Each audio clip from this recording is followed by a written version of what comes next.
I woke up that Thursday morning in February to the sound of metal scraping against asphalt, followed by a sickening crunch that made my stomach drop.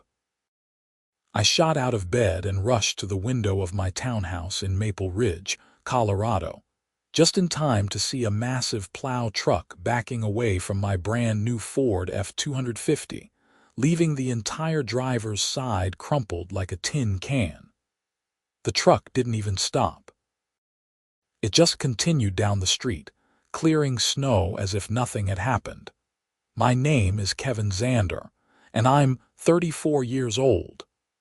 I've lived in this planned community outside Denver for 3 years now, and in that time, I've had my fair share of run-ins with our homeowners association.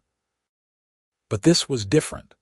This wasn't about my mailbox being the wrong shade of black or my trash cans being visible from the street.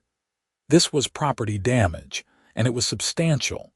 I threw on jeans and a coat over my pajama top and rushed outside barefoot into the snow. The cold bit at my feet, but I didn't care. My truck, my beautiful truck that I'd bought just 6 months ago, looked like it had been in a demolition derby. The driver's door was caved in, the mirror was hanging by wires, and there were deep gouges running from the front fender all the way to the rear wheel well. I pulled out my phone and started taking pictures, my hands shaking from both cold and rage.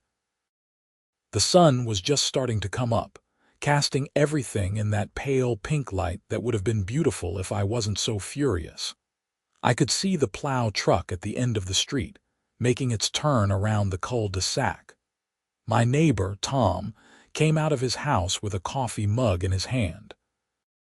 "Holy hell, Kevin, what happened?" "The snow plow just destroyed my truck," I said, still snapping photos. "Did you see it?" "I heard something, but I figured it was just the plow hitting a chunk of ice or something." "That's bad, man, real bad," I nodded, finishing up my documentation. The plow truck had moved on to the next street. I could still hear it in the distance, scraping away at the snow that had fallen overnight. We'd gotten about 8 inches, which was substantial but nothing Colorado couldn't handle. The HOA always contracted out snow removal services for the community streets, which were technically private roads that the city didn't maintain. I went back inside, dried off my frozen feet, and got properly dressed. Then I sat down at my kitchen table and pulled up the HOA contact information. It was barely 6:30 in the morning, but I didn't care. I called the emergency number. A tired voice answered on the 4th ring. "Maple Ridge HOA emergency line." "Yes, this is Xander at 4782 Wintergreen Lane. The snow plow you contracted just destroyed my vehicle. I need to know who to contact for the company's insurance information." There was a pause. "I'm sorry, what?" I repeated myself, more slowly this time, trying to keep my voice level. "Your snow plow driver just hit my truck and caused extensive damage. I need the contractor's information." "I'll have to forward this to the board president. She'll call you back." "When?" I asked. "During business hours." "Business hours? My truck is destroyed and you're telling me I have to wait until business hours?" "Sir, there's nothing I can do right now. I'm just the answering service." "I'll make sure she gets the message first thing." I hung up, frustrated but not surprised. The HOA board president was a woman named Brenda Morrison, and she was exactly what you'd picture when you thought of an HOA tyrant. Mid-50s, perpetually dissatisfied expression, and a voice that could strip paint. She'd sent me 3 violation notices in the past year alone, including one because I'd left my garage door open for more than 2 hours while I was organizing my workshop. Since I wasn't going anywhere in my truck, I called in to work and told them I'd be working from home. I ran a property management and maintenance company called Summit Services, and fortunately, my business partner could handle the morning appointments. I'd started Summit Services 7 years ago with just me and a pickup truck, doing odd jobs and basic maintenance work. Now we had 43 employees, including specialized teams for landscaping, snow removal, plumbing, electrical work, and general contracting. The irony of the situation wasn't lost on me. I owned one of the largest property management companies in the Denver metro area, and someone else's shoddy work had just damaged my vehicle. I spent the next hour checking in with my teams remotely and reviewing the day's schedule. My business partner, Marcus, called me around 8. "Dude, I heard about your truck. That's terrible." "Yeah, I'm waiting for the HOA president to call me back. I need to get the contractor's insurance info so I can file a claim." "You get the truck number? Better." I got photos of the damage and videos of the truck driving away. I didn't get the company name, but it was white with blue lettering. Marcus was quiet for a moment. "White with blue lettering. Kevin, did it say anything about what company it was?" I couldn't see from my window. "Why?" "Because we're doing snow removal for an HOA in that area. I'd have to check which one, but I remember sending one of our crews out to a community that started with something." My blood ran cold. "Maple Ridge. Let me check the schedule." I heard him typing. "Oh no. Oh man. Kevin, we're contracted with Maple Ridge HOA. We have been for the past 2 months. It's one of the contracts I secured while you were dealing with that commercial property renovation in Boulder." I sat there in stunned silence, processing what he'd just told me. The snow plow that had destroyed my truck belonged to my own company. One of my own employees had damaged my personal vehicle. "Kevin, you still there?" "Yeah," I said slowly. "Yeah, I'm here. Who was driving this morning? Let me pull up the assignments." It would have been either Rodriguez or Jenkins. There are 2 guys certified for the big plows.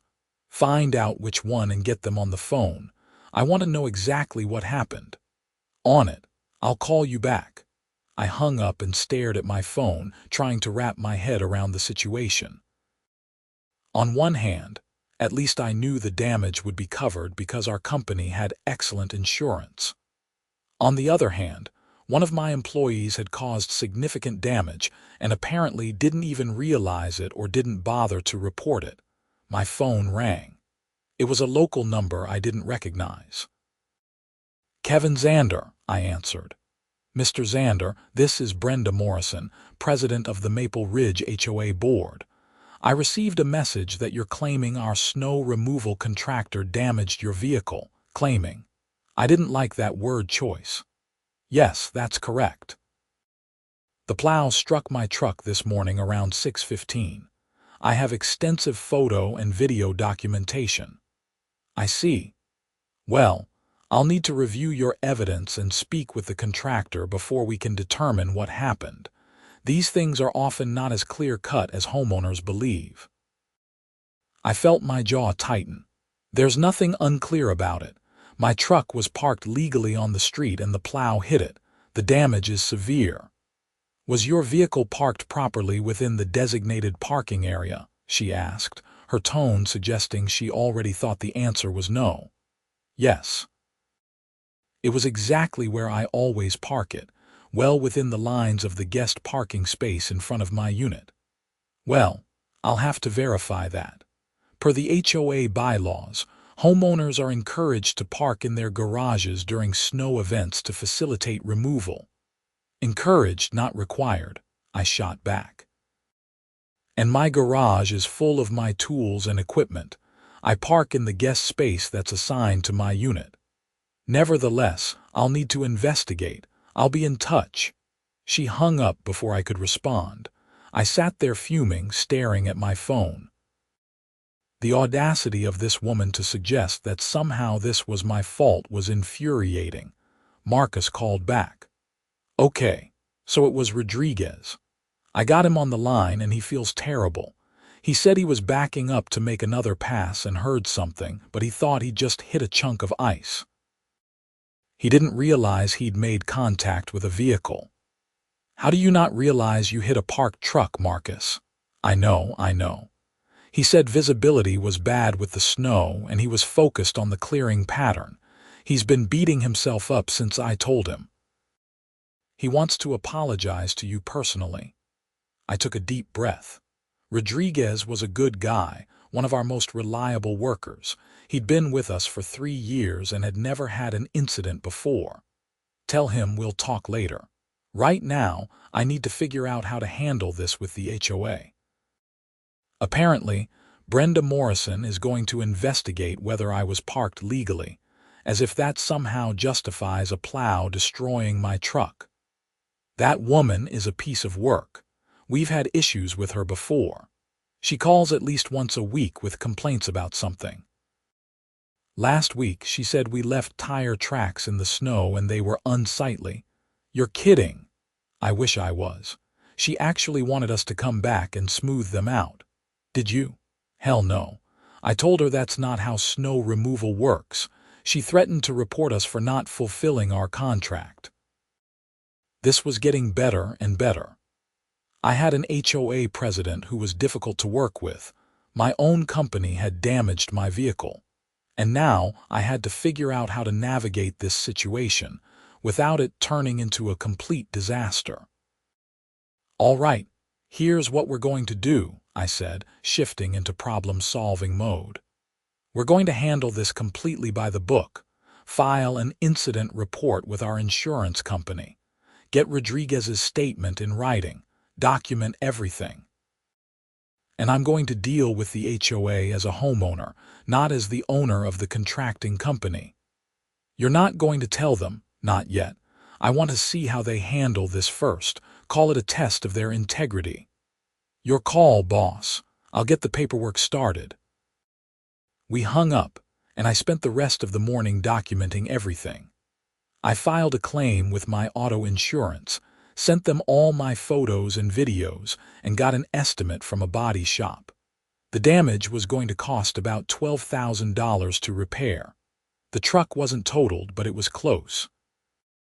Around 2 in the afternoon, I got an email from Brenda Morrison. It was curt and formal, requesting that I provide all documentation of the incident to the HOA board within 24 hours so they could properly assess the situation. She also attached a copy of the HOA bylaws, with a section highlighted about parking during snow events. I read the section carefully. It said homeowners were strongly encouraged to park in garages or driveways during forecasted snow events to facilitate efficient snow removal operations. Nothing in the language made it mandatory, and there was certainly nothing that absolved contractors of responsibility for damaging properly parked vehicles. I sent her a professional email back with all my documentation attached, along with my contact information and insurance details. I also pointed out that the parking was not mandatory and that my vehicle was legally parked in a designated space. Her response came within an hour. Thank you for the documentation. The board will review and respond within 7-10 business days per our standard procedures. 7 to 10 business days. My truck was undrivable. I'd have to rent a vehicle, and they wanted me to wait up to 2 weeks for a response. I called my insurance company and explained the situation.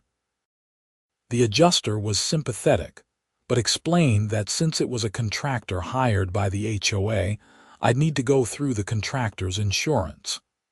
My insurance could cover it, but I'd have to pay my deductible, and my rates might go up. The proper channel was to go through the contractor's liability insurance. So I need the contractor's insurance information, I said. Correct. The HOA should provide that to you. And if they don't, then we can proceed with your claim, but again, you'd be out the deductible and it could affect your rates. The HOA has a responsibility to provide that information in a timely manner. I thanked her and hung up. Then I did something I probably shouldn't have done. I pulled up Summit Services insurance information, got our liability policy number, and sat there staring at it. I could just file the claim myself through my own company. But that felt like taking the easy way out, and more importantly, I wanted to see how Brenda Morrison and the HOA board would handle this situation.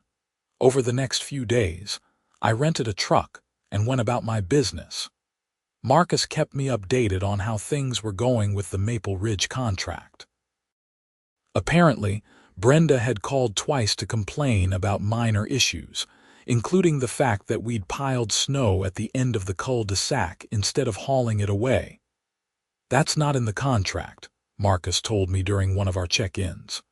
"We're contracted for plowing and salting, not snow hauling. That's a completely different service with different equipment and pricing." "What did you tell her?" I told her exactly that. She wasn't happy. She said she expected quality service and that maybe they'd consider a different contractor next season. "How much is the Maple Ridge contract worth?" I asked. "About $28,000 for the season. We're halfway through, so there's probably another 14 grand left." "Why?" "Just curious. I have a feeling this is going to get messy." I was right. On day 6 of waiting for the HOA's response, I got another email from Brenda. This one informed me that the board had reviewed my claim and determined that since I had parked on the street during a snow event, despite the bylaws strongly encouraging garage parking, I bore partial responsibility for the incident. They were offering to cover 50% of the damages as a gesture of goodwill. I read the email 3 times, my blood pressure rising with each pass. $6,000. They wanted me to eat $6,000 because I'd parked in a legal parking space. I called Marcus immediately. "They're offering 50%. "What? That's insane. Rodriguez hit a parked car. That's 100% our liability." "I know that. You know that. Apparently Brenda Morrison doesn't know that, or she doesn't care." "What are you going to do?" "I'm going to respond professionally and request the contractor's insurance information directly. Let's see what she does." I sent an email back, declining their offer and requesting the contractor's full insurance information so I could file a proper claim. I kept it brief and professional, citing Colorado law that required property owners to provide contractor information when requested by affected parties. Her response came the next morning. "The board has discussed your request. However, we have concerns about releasing our contractor's information given the disputed nature of this incident. We maintain that you bore partial responsibility. Our offer of 50% coverage stands. If you choose to pursue this further, we recommend you consult with an attorney as we are prepared to defend our position." I sat back in my chair, absolutely floored. She was actually going to stonewall me. The HOA president was refusing to provide contractor information for a legitimate damage claim, essentially trying to force me to either accept their inadequate offer or go through my own insurance. What she didn't know was that I didn't need her to provide the information. I already had it. I was the contractor, but now I was curious to see just how far she'd take this. I called my business attorney, a sharp woman named Patricia who'd handled all of Summit Services' legal matters for the past 5 years. "Patricia, I need some advice on a situation," I said, and proceeded to explain everything that had happened. She listened without interrupting, and when I finished, she was quiet for a moment. "So you're the homeowner and the contractor, and the HOA president doesn't know, correct? And she's refusing to provide contractor information for a legitimate insurance claim." "That's what it looks like. Kevin, that's not just unethical, it's potentially illegal.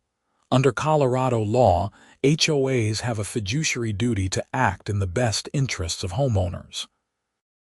By withholding contractor information and trying to strong-arm you into accepting partial liability, she's breaching that duty. And frankly, she's exposing the HOA to significant legal liability. What do you recommend?" "Well, you have a few options. You could reveal that you own the company and handle it directly, which would be the fastest route. Or you could file a formal complaint with the HOA board, and if that doesn't work, pursue legal action. Or, and this is what I'd recommend, you could attend the next board meeting and address this publicly. Publicly. HOA board meetings are required to be open to homeowners. You have the right to attend and speak during the homeowner comment period. Put pressure on them in front of other residents. If Brenda is acting improperly, chances are you're not the first person she's mistreated. Other homeowners might have similar stories. I like that idea. When's the next meeting? Check your HOA website. They're required to post meeting schedules. I checked as soon as we hung up. The next board meeting was in 4 days on Tuesday evening at 7. Perfect. I spent the weekend preparing.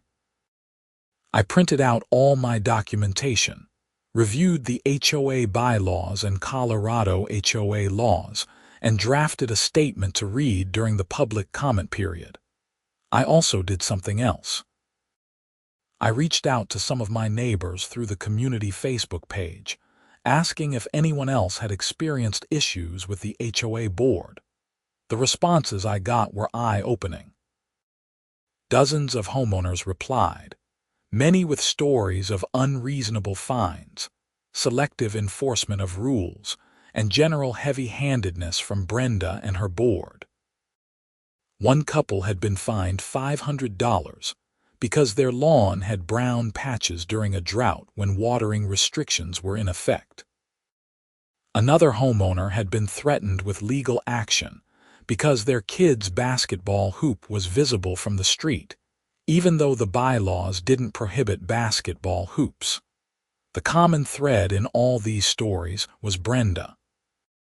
She was the driving force behind most of the enforcement actions, and she seemed to take particular pleasure in finding violations. On Monday afternoon, Marcus called me with an update.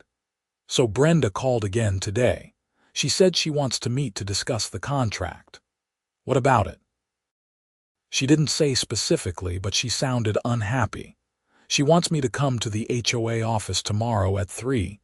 Tomorrow, that's when the board meeting is.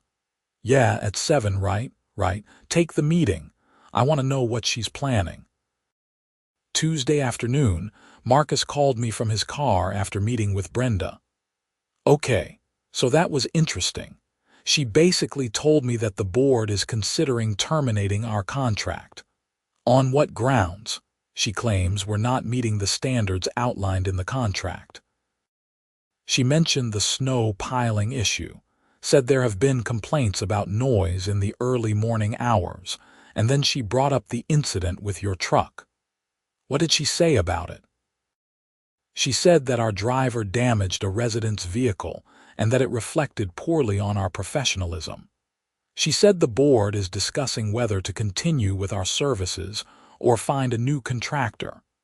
Did she mention anything about the insurance claim? No, nothing. She just focused on the damage itself and said it was unacceptable. What did you tell her? I told her that we have an excellent track record, that the incident was unfortunate, but that we were handling it through proper insurance channels, and that all of our work has been performed according to the contract specifications. She didn't seem to care. She said the board would make a final decision within the next few weeks. She's trying to leverage this, I said, the pieces falling into place. She's trying to push me into accepting their 50% offer by threatening our contract. She thinks if she terminates us, I'll have no way to get the contractor information and I'll be forced to go through my own insurance. That's pretty calculated. That's Brenda Morrison. All right, I'm going to the meeting tonight. This should be interesting. At 6:45 that evening, I walked into the community center where the board meetings were held.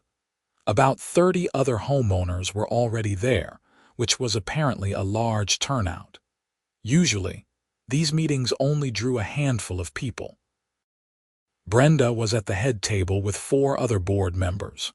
When she saw me walk in, Her expression tightened, but she didn't acknowledge me directly.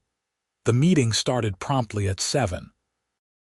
They went through the usual routine, reading the minutes from the last meeting, treasurer's report, old business. I sat patiently, waiting for the public comment period. Finally, at 7:35, Brenda announced they were opening the floor to homeowner comments. I raised my hand immediately. "Yes, Mr. Xander," she said, her tone cool. I stood up and walked to the front of the room, holding my folder of documentation. "Good evening. For those who don't know me, I'm Kevin Xander, and I live on Wintergreen Lane. I'm here to address an incident that occurred on February 9th of this year, when the HOA's contracted snow removal service struck my parked vehicle, causing approximately $12,000 in damage." I could see Brenda's jaw tighten, but she didn't interrupt. I immediately contacted the HOA emergency line and was told that the board president would get back to me. When she did, I provided all requested documentation, including photos, videos, and estimates. My vehicle was legally parked in a designated parking space. There was no violation of any HOA rules. I pulled out the first set of photos and held them up so the room could see. Several people gasped at the extent of the damage. After waiting 6 days, I received an email from the board stating that they believed I bore partial responsibility for the damage because I had parked on the street during a snow event. They offered to cover 50% of the damages. When I declined and requested the contractor's insurance information, which I am legally entitled to, I was told that the board had concerns about releasing that information. I was told to consult an attorney if I wanted to pursue the matter further. Now there were murmurs throughout the room. I could see several homeowners shaking their heads. Under Colorado law, homeowners associations have a fiduciary duty to act in the best interests of all homeowners. By withholding contractor information and attempting to force me to accept partial liability for damage that was entirely the contractor's fault, the board is not only breaching that duty, but also exposing the HOA to significant legal liability. Brenda's face was turning red. "Mr. Xander, this is a matter that should be discussed privately, not in a public forum." "I disagree," I said calmly. "This affects all homeowners here. If the board is willing to treat my legitimate claim this way, how can any of us trust that we'll be treated fairly in the future?" I've spoken with dozens of homeowners over the past few days, and many of you have shared similar stories of unreasonable enforcement, excessive fines, and dismissive treatment from this board. "That's enough," Brenda snapped. "You've made your point." "I haven't actually. I'm still waiting for the contractor's insurance information. I'm asking the board, publicly and on the record, to provide that information tonight so I can file a proper claim." The room was silent. All eyes were on Brenda. She looked at the other board members, none of whom seemed willing to speak up. "The board will take your request under advisement," she finally said. "That's not acceptable," I replied. "I'm not asking for a favor. I'm asking for information that I'm legally entitled to. The contractor damaged my property. I have the right to file an insurance claim. You're legally required to provide that information." One of the other board members, a man in his 60s named Harold, cleared his throat. "Brenda, I think Mr. Xander has a point. If the contractor damaged his vehicle, we should provide the insurance information. That's standard procedure." "This isn't a standard situation," Brenda said. "Mr. Xander was parked on the street during a snow event. In a legal parking space," I interjected. "There's nothing in the bylaws that makes garage parking mandatory during snow events." I checked. It says homeowners are encouraged to park in garages. That's a suggestion, not a rule. Another board member, a woman named Susan, spoke up. "He's right. I remember when we updated the bylaws 2 years ago. We specifically made it a recommendation, not a requirement. Brenda looked like she wanted to explode. Fine. Mr. Xander, you'll have the contractor information by the end of the week. Tomorrow, I said firmly. I've already waited 3 weeks. You'll provide it tomorrow, or I'll be filing a formal complaint with the Colorado HOA Regulatory Board and pursuing legal action against the board for breach of fiduciary duty. You can't threaten us, Brenda said. It's not a threat. It's a statement of fact. Tomorrow, close of business. I walked back to my seat. The room was buzzing with conversation. Several homeowners approached me after the meeting to share their own experiences with Brenda and to express support for my stance. One woman, probably in her 40s, told me that Brenda had fined her 3 times in 1 month for various minor issues, including having a wreath on her door that wasn't approved in the bylaws. There's nothing in the bylaws about wreaths, she said. I checked. But she sent me a fine anyway, and when I fought it, she said it was under the General Aesthetic Standards Clause. I drove home that night feeling vindicated but also angry. How had Brenda Morrison accumulated so much power in this community? And why weren't the other board members standing up to her? The next morning, I got an email at 9:30. It was from Susan, one of the board members who'd spoken up during the meeting. The subject line read, "Contractor Information." I opened it. Inside was all the information for Summit Services, including our insurance policy number, contact information, and a formal letter stating that the HOA acknowledged the incident and was providing the contractor information as requested. I sat there looking at my own company's information, provided to me as if I didn't already know it. I called Marcus. I got the contractor information from the HOA. Oh yeah, are you going to tell them now? Not yet. I want to file the claim properly, have our insurance handle it, and see how the HOA responds. I have a feeling Brenda is going to try something else. You really think she's going to keep pushing? I know she is. She's not the type to back down. I was right. 2 days later, Marcus called me in a panic. Kevin, the HOA just sent us a termination notice. What? They're ending the contract, effective immediately. They're citing the damage to your truck and several other alleged violations of the contract terms. Do we have those violations documented? No, because most of them are bogus.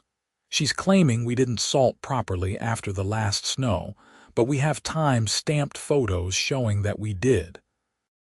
She's saying we left equipment blocking a sidewalk, but that was for literally 5 minutes while we were reloading. And she's saying we've been unresponsive to her requests, which is ridiculous. I've answered every single call and email from her. This is retaliation, I said. She's mad that I called her out at the meeting, so she's terminating our contract. Can she do that? Let me call Patricia. I got our attorney on the phone and explained the situation. She listened and then asked, "You have the termination notice in writing?" Marcus is forwarding it to me now. Good. Forward it to me as soon as you get it. If this is retaliation for you exercising your rights as a homeowner, that's legally problematic. And if they're terminating the contract without legitimate cause, you have grounds to sue for breach of contract. I don't want to sue, I said. I just want this resolved properly. I understand, but you need to be prepared for the possibility. Let me review the notice and the contract, and I'll get back to you. 20 minutes later, I had the termination notice. It was a formal letter, signed by Brenda Morrison, outlining the alleged violations and stating that the contract was terminated effective immediately. The final line read, "Summit Services is required to remove all equipment from HOA property within 24 hours. I forwarded it to Patricia, and then I did something I'd been putting off. I drafted an email to Brenda Morrison, this time from my Summit Services email address. "Miss Morrison," I wrote, "I'm in receipt of your termination notice dated February 28th. I'm writing to inform you that I am Kevin Xander, homeowner at 4782 Wintergreen Lane, and also the owner of Summit Services. I find it highly concerning that the HOA has chosen to terminate our contract just days after I publicly requested contractor information at the board meeting. This appears to be retaliatory action taken in response to my exercise of homeowner rights. Our company has performed all services according to contract specifications, and the alleged violations cited in your termination notice are either inaccurate or taken out of context. I'm formally requesting that the board reconsider this termination. Additionally, I'm proceeding with filing an insurance claim through Summit Services Liability Insurance for the damage to my vehicle. I expect this matter to be resolved professionally and without further retaliation. Sincerely, Kevin Xander, owner, Summit Services." I hit send and sat back. Now the cards were on the table. My phone rang within 15 minutes. It was a number I didn't recognize. "Kevin Xander," I answered. "Mr. Xander, this is Brenda Morrison." Her voice was tight with barely controlled anger. "I just received your email." "Good. Then you understand the situation." "What I understand is that you've been playing games with this board. You knew all along that you owned the company." "I didn't play any games. Your snow plow hit my truck. I reported it through proper channels. You're the one who refused to provide contractor information and tried to force me to accept partial liability. If you'd handled this appropriately from the beginning, none of this would have been necessary. You had a responsibility to disclose your ownership of the contracting company. I had no such responsibility. I'm a homeowner who experienced property damage. The fact that I happen to own the company that caused the damage doesn't change your obligation to handle the claim properly. In fact, it makes your behavior even more problematic because you were essentially trying to defraud one of your own contractors." "I want you off the board," she said abruptly. "I'm not on the board. I meant I want your company out of this community. You've already terminated the contract. But you should know that my attorney is reviewing that termination for potential breach of contract. If you can't demonstrate legitimate cause for termination, you're going to have a problem." "Are you threatening legal action?" "I'm stating facts. You've acted inappropriately throughout this entire situation, and I'm prepared to pursue all available remedies to ensure that I'm treated fairly and that the HOA meets its legal obligations." She hung up on me. Over the next week, things escalated quickly. Patricia reviewed the contract and the termination notice and confirmed that the HOA didn't have legitimate grounds for immediate termination. The contract had a 30-day notice clause and required documented evidence of material breach. The alleged violations Brenda had cited didn't meet that standard. Patricia sent a formal letter to the HOA board, stating that Summit Services considered the termination improper and was prepared to pursue legal action for breach of contract unless the board reinstated the contract or provided a negotiated settlement. Meanwhile, I'd filed the insurance claim through Summit Services Liability Insurance. Our carrier sent an adjuster out, reviewed the damage, and accepted full liability. They cut me a check for the full $12,000 in damages, plus a rental car reimbursement. The process took 5 days from start to finish, which was exactly how it should have worked 3 weeks earlier if Brenda had simply provided the contractor information when requested. But Brenda wasn't done. 2 days after I received my insurance payout, I got a notice from the HOA stating that I was being fined $500 for creating a hostile environment at the board meeting and another $500 for inappropriate parking during a snow event. I stared at the notice in disbelief. She was actually trying to fine me $1,000 for calling out the board's improper behavior and for parking in a legal parking space. I called Patricia immediately. "She's fining me now." "On what grounds?" I read her the notice. Patricia was quiet for a moment and then she said, "Kevin, I think it's time we filed a formal lawsuit. This has gone beyond simple mismanagement. Brenda Morrison is engaging in harassment and retaliation, and the HOA board is allowing it to happen." "What are we looking at?" "We'd file against the HOA for breach of fiduciary duty, retaliation, and harassment. We'd also file a separate action for breach of contract regarding the Summit Services termination. The fines are clearly retaliatory and wouldn't hold up under any scrutiny. No court would uphold a fine for someone speaking at a public meeting about a legitimate grievance." "Do it," I said. "I'm done playing nice." Patricia filed the lawsuits the following week. The HOA and the board members, including Brenda Morrison personally, were named as defendants. The complaint outlined everything that had happened, from the initial damage to my vehicle through the retaliatory fines and contract termination. The lawsuits got attention. Several homeowners reached out to me asking if they could join as co-plaintiffs for their own grievances with the board. Patricia advised that we could potentially file a class action if there were enough homeowners with similar complaints. We ended up with 18 homeowners who wanted to participate. Patricia filed an amended complaint adding their claims. The stories were disturbing. One elderly couple had been fined repeatedly for their lawn condition, even though they'd hired a professional service that maintained it according to HOA standards. A single mother had been threatened with foreclosure over unpaid fines that she'd disputed, but the board had refused to review.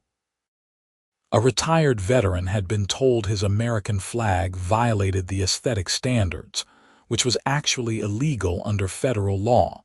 The common thread was Brenda Morrison.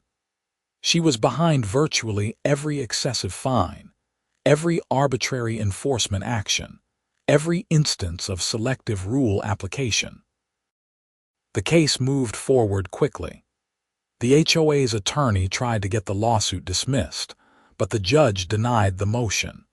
Discovery began, and Patricia subpoenaed all of the HOA's records, including emails, meeting minutes, and financial documents.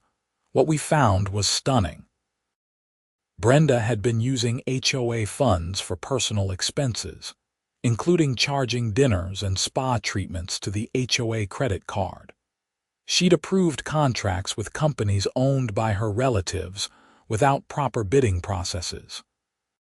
And she'd been systematically targeting homeowners who questioned her authority, using fines and violations to punish dissent. The discovery materials also revealed that several board members had raised concerns about Brenda's behavior in private emails, but she'd intimidated them into silence by threatening to fine them or make their lives difficult in the community. Patricia filed an amended complaint adding embezzlement and fraud charges. This was no longer just a civil dispute. We were now looking at potential criminal activity. The turning point came during Brenda's deposition. Patricia questioned her for 6 hours, going through every charge, every fine, every decision she'd made.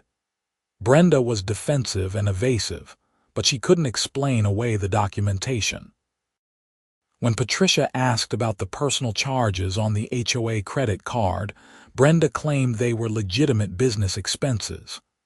"A spa day is a business expense for an HOA?" Patricia asked. "It was a board retreat," Brenda said. "The charge is for one person. Where were the other board members?" "It was a planning session." "At a spa?" Brenda didn't have an answer. 2 weeks after the deposition, the HOA's attorney contacted Patricia to discuss settlement. The board had reviewed the discovery materials and Brenda's deposition testimony, and they wanted to resolve the matter. The settlement negotiations took 3 weeks. In the end, the HOA agreed to the following terms. They would pay me the full $12,000 for the vehicle damage, plus an additional $8,000 for my legal fees, rental car expenses, and the stress and inconvenience caused by their mishandling of the claim. They would rescind all fines against me and the other plaintiff homeowners, reimburse any fines that had already been paid, and issue a formal apology. They would reinstate Summit Services' contract for the remainder of the season and pay the outstanding balance owed, plus an additional penalty for improper termination. Brenda Morrison would immediately resign from the board and be permanently barred from serving in any HOA leadership position in the community. The board would implement new oversight procedures, including requiring board approval for any expenditure over $500 and mandatory annual audits by an independent accountant. And finally, they would agree to reform their enforcement procedures to ensure fair and consistent application of HOA rules. But the settlement wasn't the end of Brenda's problems. Patricia had reported her activities to the local district attorney's office, and they opened an investigation into the embezzlement charges. 3 months after our settlement was finalized, Brenda Morrison was arrested and charged with theft, embezzlement, and fraud.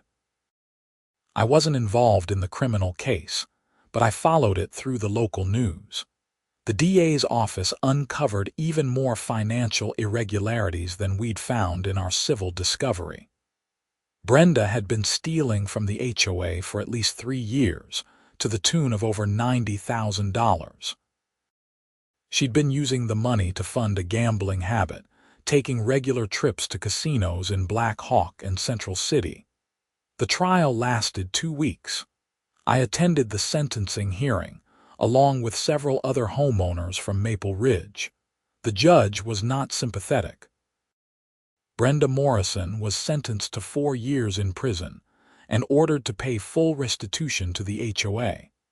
As I sat in that courtroom watching Brenda being led away in handcuffs, I felt a mix of emotions. Satisfaction that justice had been served, certainly, but also sadness that it had come to this. If she'd just done the right thing from the beginning, if she'd simply provided the contractor information and let the insurance process work as it should have, none of this would have happened. The HOA held a special election to replace Brenda and the 2 board members who'd resigned in the aftermath of the scandal. Several homeowners encouraged me to run, but I declined. I'd had enough of HOA politics to last a lifetime. Instead, I threw my support behind Harold, the board member who'd spoken up for me at that first meeting. He won easily and became the new board president. Under Harold's leadership, the Maple Ridge HOA transformed. They implemented reasonable enforcement policies, improved communication with homeowners, and focused on maintaining property values without being tyrannical. Complaints dropped dramatically, and the community actually started to feel like a community instead of a police state. Summit Services continued to provide snow removal services for Maple Ridge for the next 3 seasons. We never had another incident, and our relationship with the HOA was professional and cordial. Marcus eventually secured contracts with 4 other HOAs in the area, all of them referrals from satisfied Maple Ridge homeowners who'd moved or had friends in other communities. My truck was repaired and looked as good as new. Every time I looked at it, though, I remembered that morning when I'd run outside in the snow to find it destroyed. I remembered the frustration of dealing with Brenda's stonewalling, the anger at being treated unfairly, and ultimately the satisfaction of standing up for myself and for the other homeowners who'd been victimized by her abuse of power. The whole experience taught me some valuable lessons. First, that documentation is everything. The photos and videos I took that morning were crucial to proving my case. Second, that knowing your rights matters. If I hadn't understood HOA law and homeowner protections, I might have been steamrolled into accepting that 50% offer. And third, that sometimes you have to stand up to bullies, even when it's uncomfortable and difficult. I also gained a new appreciation for the importance of good HOA governance. When an HOA is run properly, with transparency and fairness, it can genuinely improve quality of life and protect property values. But when it's run by someone like Brenda Morrison, who views the position as an opportunity for petty tyranny and personal enrichment, it becomes a nightmare for everyone involved. Several months after Brenda's sentencing, I was having a beer with Harold on his back patio. We'd become friends through the whole ordeal, bonding over our shared frustration with how things had been run. "You know what the crazy thing is?" Harold said. "Brenda could have been a good board president if she just wanted to actually help the community. She was organized, she paid attention to details, she was willing to put in the time, but she was so focused on control and power that she turned it into something toxic." "Some people shouldn't have power," I said. "They can't handle it responsibly." "True. But I also think we, the other board members, failed. We saw what she was doing and we didn't stop her because it was easier to just go along. That's on us. You spoke up eventually. Not soon enough. Not until you forced the issue. If you hadn't stood your ground at that meeting, who knows how long it would have continued." He was probably right. Change rarely happens without someone being willing to make waves, to be uncomfortable, to take a stand even when it's risky. My business continued to thrive. The publicity from the lawsuit actually helped more than hurt. We were seen as a company that stood behind our work and took responsibility for our mistakes. The fact that I'd insisted on proper insurance procedures and transparency, even when I was both the victim and technically the responsible party, earned respect in the industry. Rodriguez, the driver who'd hit my truck, stayed with the company. He never made another serious mistake, and he eventually became one of our training supervisors, teaching new employees about proper safety procedures and the importance of immediately reporting any incidents, no matter how minor they might seem. Marcus and I expanded Summit services into commercial property management, and within 2 years, we doubled our revenue.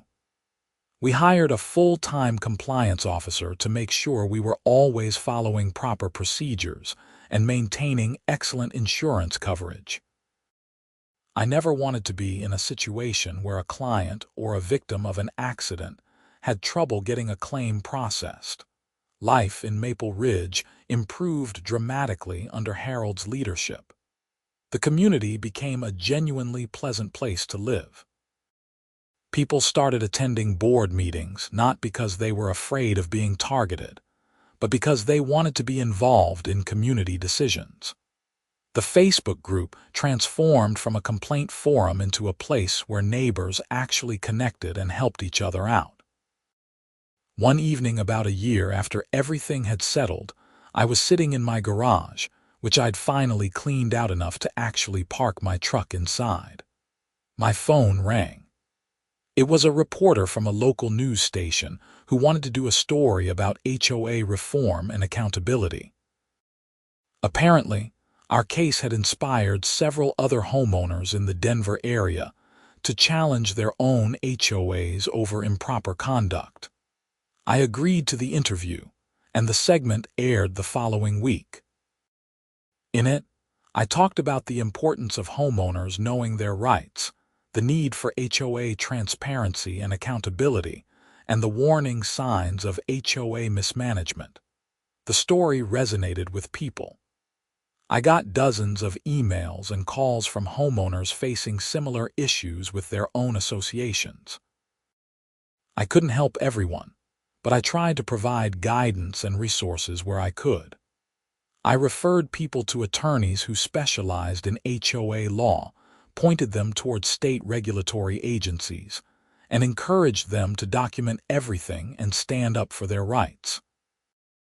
Looking back on the entire experience, from that morning when I heard the crunch of metal to the day I watched Brenda being sentenced, I realized how much had changed. I'd gone from being just another frustrated homeowner dealing with an unreasonable HOA to being an advocate for HOA reform and accountability. I'd learned that systems only work when people hold them accountable, and that sometimes one person standing up can make a real difference. My truck was eventually paid off, and I drove it for another 6 years before trading it in.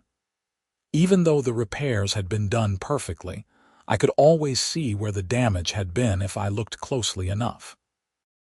Those faint lines in the paint were a reminder of what had happened, but also of what I'd accomplished by refusing to back down. The money from the settlement went toward a college fund I'd started for my nephew. Every time I made a deposit, I thought about how that money had been meant to silence me, to make me go away quietly.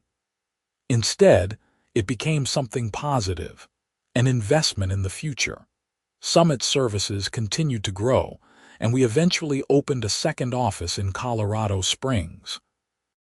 We maintained our commitment to excellence and transparency, and our reputation in the industry was solid. When new clients asked for references, we had dozens of satisfied customers who were happy to vouch for our work. Brenda Morrison served 3 years of her 4-year sentence before being released on parole. I never spoke to her again, and I didn't attend her release. As far as I know, she left the Denver area after getting out. Part of me wondered if she ever reflected on what had happened, if she ever understood that her own actions had brought about her downfall.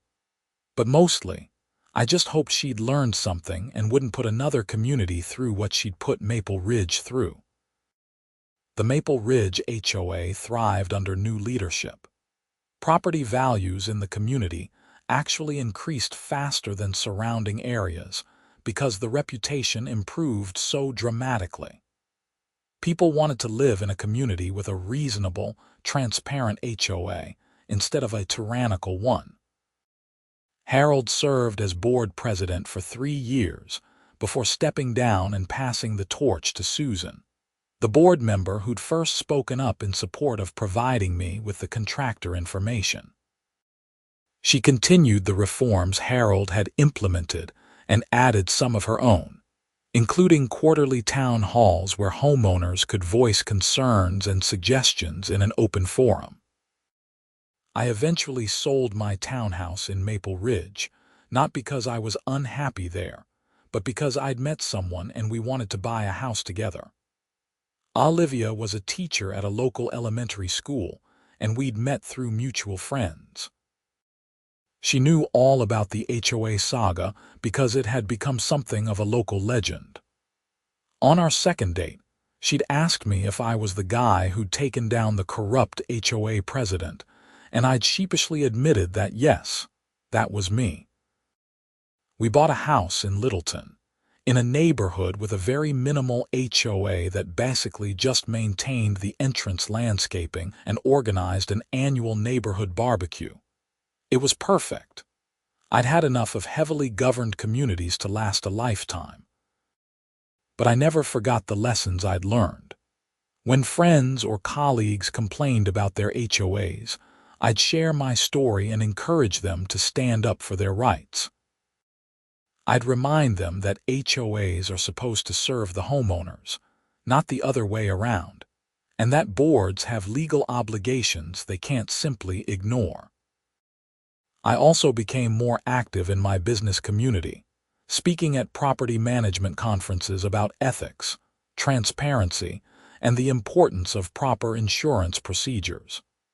The incident with my truck became a case study in how not to handle contractor liability issues.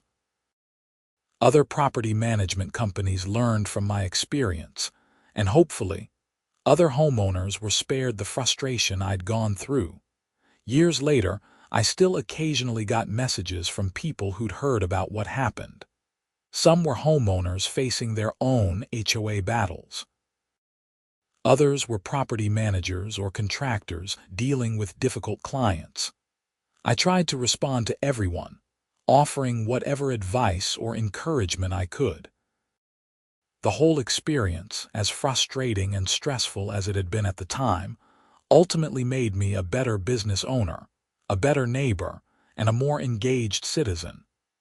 It taught me that standing up for what's right isn't always easy, but it's always worth it. It showed me that one person really can make a difference, even against what seems like an insurmountable bureaucracy. And perhaps most importantly, it reminded me that accountability matters. Whether you're running a homeowners association or a multinational corporation, you have responsibilities to the people you serve. When you forget that, when you start serving yourself instead, the system breaks down. But when good people stand up and demand better, real change is possible. The snow plow that hit my truck that February morning set in motion a chain of events that changed an entire community. It exposed corruption, brought a criminal to justice, and reformed a broken system. All because I refused to accept an unfair settlement and insisted on being treated with the respect and fairness that every homeowner deserves. Sometimes the most important battles are the ones we fight not just for ourselves, but for everyone who comes after us. The homeowners in Maple Ridge who benefited from the reforms, the future residents who would never have to deal with Brenda Morrison's tyranny, the other HOA boards that learned from our example and improved their own practices. They were all better off because one person decided to stand up and say enough is enough. As I drove past Maple Ridge, sometimes on my way to job sites in that area, I'd think about everything that had happened. The community looked peaceful and well-maintained. Kids played in the parks, neighbors chatted on the sidewalks, and life went on. But underneath that normalcy was a foundation of accountability and fairness that hadn't existed before. That foundation would serve the community well for years to come.